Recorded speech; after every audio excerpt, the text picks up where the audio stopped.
अस्सलाम वालेकुम दोस्तों, मैं हूं ज़ुहैब हसन।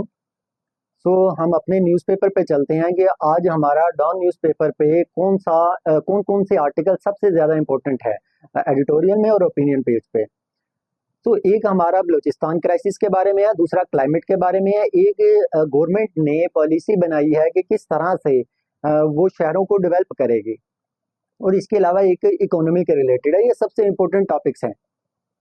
अगर मैं बात करूं कि ये बेसिकली आर्टिकल ही नहीं, जब ये आर्टिकल आप सुनेंगे इंशाल्लाह, तो इस आर्टिकल के थ्रू आपके ये टॉपिक भी कवर होंगे, और किस तरह के इस आर्टिकल में से क्वेश्चंस आ सकते हैं, हम उन क्वेश्चंस को भी डिस्कस करेंगे, ताकि आपका जो सीएसएस या पीएमएस या कोई और मुकाबले का इम्तिहान है, उसकी भी बेसिकली तैयारी हो सके।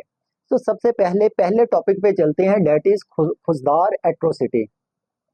ये बलूचिस्तान क्राइसिस के बारे में है। सबसे पहले देखते हैं कि इस टॉपिक में से किस तरह का क्वेश्चन आ सकता है।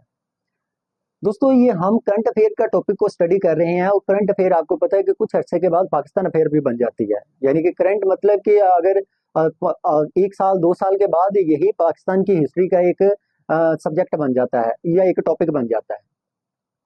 दोस्तों, एक इम्पोर्टेंट टॉपिक इस तरह से आ सकता है कि पाकिस्तान में, बलूचिस्तान में इस टाइम क्या क्राइसिस कंटिन्यू है, और उसमें इंटरनल और एक्सटर्नल फैक्टर्स क्या हैं, वो किस तरह से रोल प्ले कर रहे हैं। फॉर एग्जांपल इंडिया की बात करूं या अफगानिस्तान की बात करूं, इनका क्या रोल है, और इस टाइम करंट सिचुएशन वहां पर क्या है और उसका सोल्यूशन क्या है। ये एक इम्पोर्टेंट डायमेंशंस हैं, जिनको अगर आप कवर कर लेते हो तो आपका ये एक टॉपिक भी कवर हो जाएगा। जिस तरह आज हम स्टडी करेंगे, इंशाल्लाह आपका ये टॉपिक भी कवर होगा। दोस्तों, बलूचिस्तान में एक खुजदार का इलाका है, वहां पर एक दहशतगर्दी का हमला होता है। वहां पे बच्चों की एक स्कूल वैन जा रही होती है, उस वैन पे बेसिकली ये दहशतगर्दी का वाकया पेश आता है, जिसमें 5 लोग मौके पे शहीद हो जाते हैं, जिसमें 3 तो बच्चे शामिल होते हैं, और बाकी एक बहुत बड़ी तादाद अभी भी हॉस्पिटल में है, जो जिंदगी और मौत की कश्मकश में है। दोस्तों, अभी तक तो इसकी जिम्मेदारी किसी भी जमात ने कबूल नहीं की कि किसने ये अटैक करवाया है। लेकिन हाँ, हमें ये ज़रूर पता होना चाहिए कि बलूचिस्तान में एक्सटर्नल फैक्टर्स भी हैं, और कुछ वहाँ पे इंटरनल ब्लॉच भी हैं, जो कि इस तरह की सिचुएशन को क्रिएट करते हैं। फॉर एग्जांपल, अगर मैं एक्सटर्नल बात करूं, तो आपको पता है कि इंडिया हमेशा इन्वॉल्व रहा है बलूचिस्तान के अंदर। उसकी जो वहाँ के जो लोग हैं, उसको उसमें इश्तिहाल अंगेजी दिलवाने के लिए, जिस तरह कुलभूषण जाधव है, अगर आप उसको उसका जो एतराफ़ था, अगर आप वो वीडियो क्लिप देखें, तो आप देखेंगे कि वो खुद इस चीज़ का एतराफ़ भी कर रहा है कि इंडिया इन्वॉल्व रहा है बलूचिस्तान के अंदर इस तरह की एक्टिविटी, टेररिस्ट एक्टिविटीज़ करवाने के लिए। और वहाँ पे कुछ बलोच भी हैं जो आज़ादी की तहरीक चला रहे हैं, और उसको इंडिया प्रमोट कर रहा है। अगर आप हालिया तनाज़र में देखें, जो पाकिस्तान और भारत की कशीदगी थी, आपने अगर इंडियन न्यूज़ चैनल को कवर किया हो, तो आपको पता लगे कि इंडियन न्यूज़ चैनल जो है, वो बलूचिस्तान से कुछ लोगों को लेता था अपने मेन स्ट्रीम मीडिया में, और उनका नैरेटिव बिल्ड करता था, लोगों को सुनाता था। मतलब कि उनकी आवाज़ को बुलंद करता था, अगर मैं सही वर्ड में आपको बता सकूँ। इंडिया बेसिकली वहाँ पे पाकिस्तान में पॉलिटिकल इंसिक्योरिटी हो या इकोनॉमिकल इंसिक्योरिटी हो, ये क्रिएट करने की हमेशा कोशिश करता रहा। इसके अलावा जिस तरह पता है कि आपको कि हम दहशतगर्दी की लपेट में भी हैं, टीटीपी से हमें बहुत ज़्यादा खतरा है, और टीटीपी जो है वो दहशतगर्दी पाकिस्तान में करती है, लेकिन अफगानिस्तान की सोइल को इस्तेमाल करके।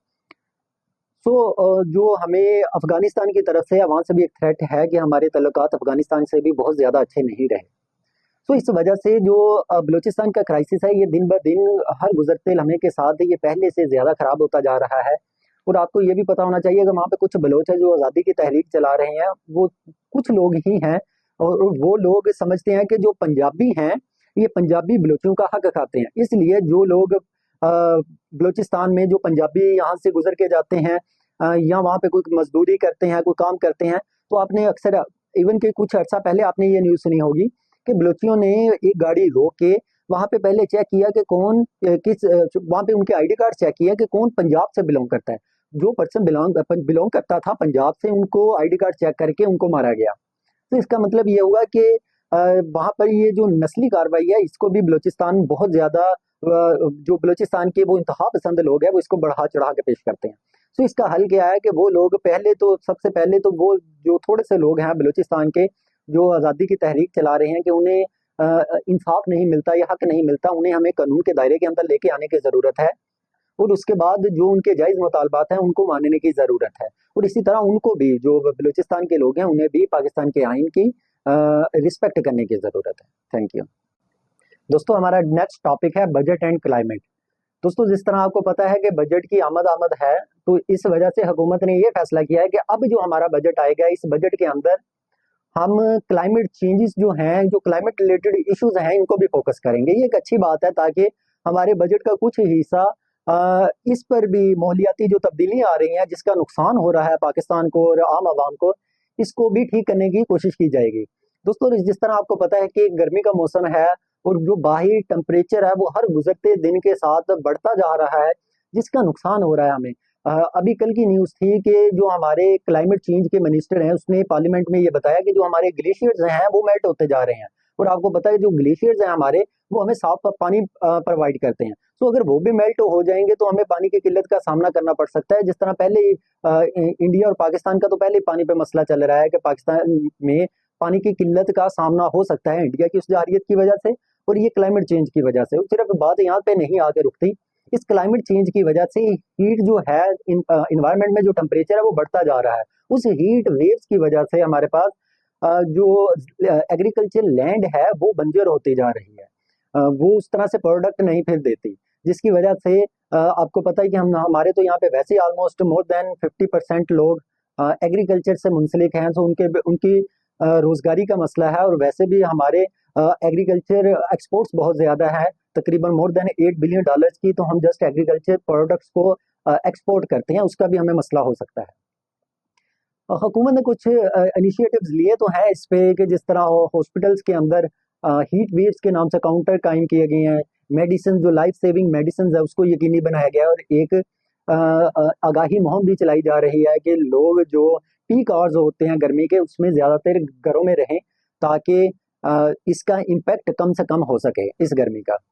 लेकिन दोस्तों, ये बात अच्छी है कि अब गवर्नमेंट ने फैसला किया कि वो अपने बजट का कुछ हिस्सा भी इसमें एलोकेट करेंगे, क्योंकि इससे फायदा एक ये होगा कि कम से कम हम कुछ ऐसी पॉलिसीज बनाएंगे, हमारे पास उसके लिए अलग से पैसे भी होंगे, जो हमारे इन्वायरमेंट में टेम्परेचर को कम करने की वजह बनेंगे।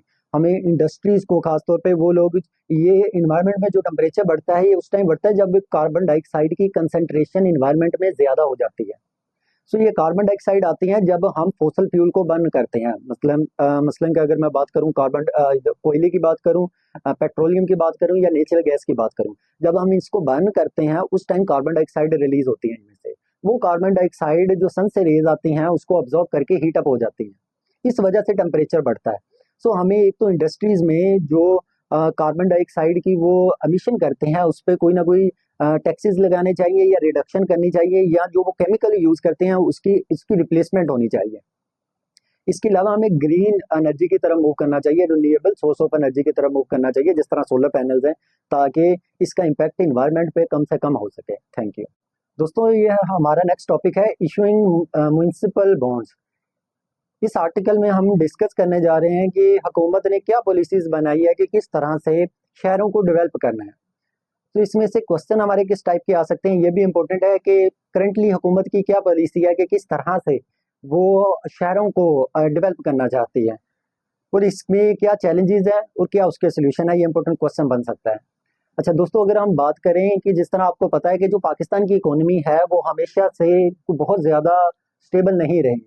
हमारी पॉलिटिकल इंस्टेबिलिटी होने की वजह से, करप्शन होने की वजह से, जो हमारे इंस्टीट्यूशन है वो बहुत, और टैक्स जो रिफॉर्म्स हैं वो इतनी नहीं है, इंडस्ट्री इतनी ग्रोथ नहीं उसकी हो सकी, और बहुत सारी वजूहत हैं जिसकी वजह से हमारी जो इकोनॉमी है वो बहुत ज़्यादा स्टेबल नहीं हो सकी।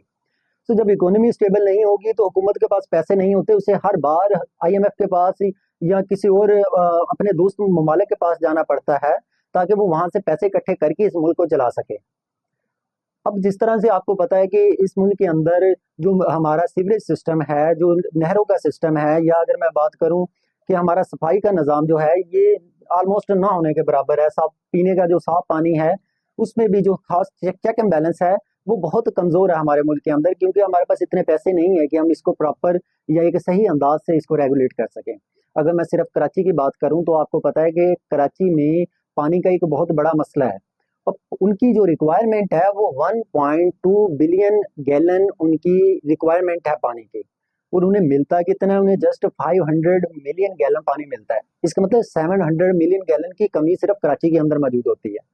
तो उसकी वजह से क्या होता है, वहाँ पे टैंकर माफियाज आते हैं जो आके फिर उन्हें पानी प्रोवाइड करते हैं। वो फिर माफिया का मतलब ही है कि वो फिर पैसे कमाते हैं वहां से।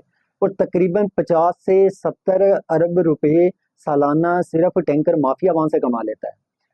और इसके बावजूद आपको पता है फिर उन लोगों को कितना सफर भी करना पड़ता है। हर बंदा तो इतना पानी पानी का भी फॉर एग्जाम्पल पैसे अफोर्ड नहीं कर सकता जितनी गुर्बत है। तो हुकूमत ने यह फैसला किया है अब कि वो म्यूनसिपल बॉन्ड्स प्रोवाइड करेंगे लोगों को, और उनसे उन बॉन्ड्स दे के उसके मुकाबले में उनसे कुछ पैसे लेंगे। और वो जो पैसे होंगे उसका अलग से बजट बना के सिर्फ और सिर्फ शहरों की तरक्की के लिए उन पैसों को इस्तेमाल किया जाएगा। इसके अलावा जो पानी पानी उन्हें प्रोवाइड किया जाएगा या फिर सफाई का निज़ाम होगा, उसके लिए मंथली कोई बिल रख दिया जाएगा, जिससे वो जिस तरह गैस और इलेक्ट्रिसिटी का आपको बिल आता है इस तरह बिल आया करेगा, जिसकी बहुत ज़्यादा कोई यानी कि बिल नहीं होंगे, कुछ चार्जेस ही होंगे। तो हुकूमत ये फैसला कर रही है कि ये स्टार्ट किया जाएगा जो बड़े बड़े शहर हैं वहाँ से, जिस तरह कराची है, फैसलाबाद है या लाहौर है, और आहिस्ता आहिस्ता इसे हर शहर के अंदर फैलाया जाएगा। तो जिस तरह आपको पता है कि अब तो क्लाइमेट चेंज के बारे में हुकूमत ने फैसला किया है कि वो बजट में भी उस चीज़ को फोकस करेंगे। तो इस चीज़ को भी फोकस करने का उन्होंने फैसला किया है कि इस तरह से शहरों की तरक्की मुमकिन हो सकती है। थैंक यू दोस्तों। हमारा नेक्स्ट टॉपिक है स्टेट एंड इंडस्ट्री। जिस तरह आपको पता है कि इंडस्ट्री के रिलेटेड है, उस रियासत ने कुछ फैसले लिए हैं या गवर्नमेंट ऑफ पाकिस्तान है उसके मुतालिक है। दोस्तों इसमें से क्वेश्चन किस टाइप का आपका आ सकता है कि हुकूमत अपनी एक्सपोर्ट को कैसे बढ़ा सकती है, करंट पॉलिसीज क्या है उसकी, चैलेंजेस क्या है और उसके सोल्यूशन क्या है। ये इंपॉर्टेंट क्वेश्चन है किसी भी मुकाबले के इम्तिहान के लिए। और रही बात, अगर आप किसी भी क्वेश्चन को सोल्व करके मुझसे वैल्यूएशन करवाना चाहते हैं तो मेरे नंबर पे आप सेंड करके उस पर वैल्यूएशन भी करवा सकते हैं। अच्छा दोस्तों, चलते हैं टॉपिक पे।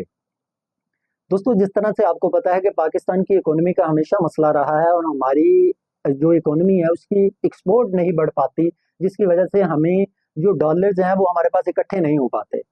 सो जब आप आपके पास पैसे नहीं होंगे, जब आपके पास डॉलर्स नहीं होंगे तो मुल्क नहीं चलता, तो आप IMF के पास जाते हैं कि हमें कर्जा दे दें ताकि हम अपना मुल्क चला सकें। तो अब हुकूमत ने कुछ इंपॉर्टेंट डिसीजंस लिए हैं। उसने कहा है कि जो चीज़ें हम पहले इंपोर्ट करते हैं उस पे हुकूमत टैरिफ लगाती है। टैरिफ मतलब कि टैक्स लगा देती है। अब हुकूमत ने यह फैसला किया है कि उस पे जो हम टैक्स लगाते हैं उस टैक्स को पहले आहिस्ता आहिस्ता कम किया जाएगा, फिर उसे ऑलमोस्ट बिल्कुल ही खत्म कर दिया जाएगा फेजेस में।